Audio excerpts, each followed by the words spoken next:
Sa iba pang balita, naglaan ang Department of Budget and Management ng 1 bilyong pisong pondo para naman sa pagpapalakas ng turismo sa Western Visayas. Ito'y bilang tugon sa pangangailangan ng lugar sa pagsasaayos ng mga pasilidad, kalsada at infrastruktura na mag-eengganyo naman sa mga turistang bumisita sa nasabing lalawigan. Alamin natin ang kabuuang detalye sa report ni Jackie Say.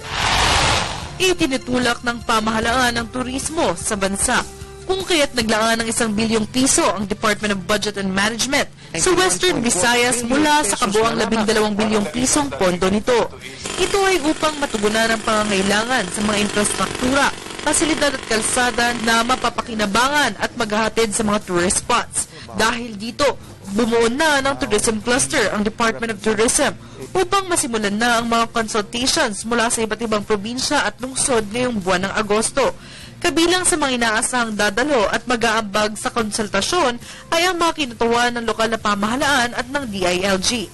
Kasama din ang Department of Public Highways o DPWH na siyang maghahanda ng mga kalsada at iba pang proyekto kaugnay sa infrastruktura. Ang Department of Environment and Natural Resources o DENR naman ay pagtutuunan ang mga ecotourism development and biodiversity, lalo na sa Central Panay at Negros Occidental. Ang gagampanan naman ng Department of Social Welfare and Development o DSWD ay ang pakikiisa ng mga handicap sa mga proyektong inulunsad gaya ng handicrafts, at ang Department of Trade and Industry o DTI sa mga livelihood projects gaya ng exports mula sa Ilonggo craftsmen. Ang Department of Agriculture naman ay mag-aambag sa larangan ng pinagmamalaking pagkain ng mga Pinoy gaya ng mga kakanin.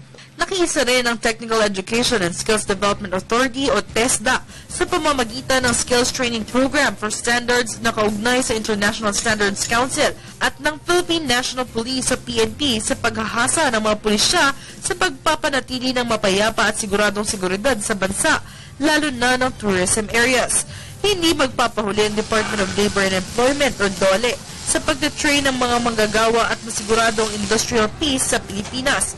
Inaasahan naman pagitan ng pagkakaisa ng iba't ibang ahensya ng gobyerno, magiging matagumpay ang nais na pagtaas ng bilang ng mga turista at pagunlad ng ekonomiya ng bansa. Para sa Telebisyon ng Bayan, Jackie Say.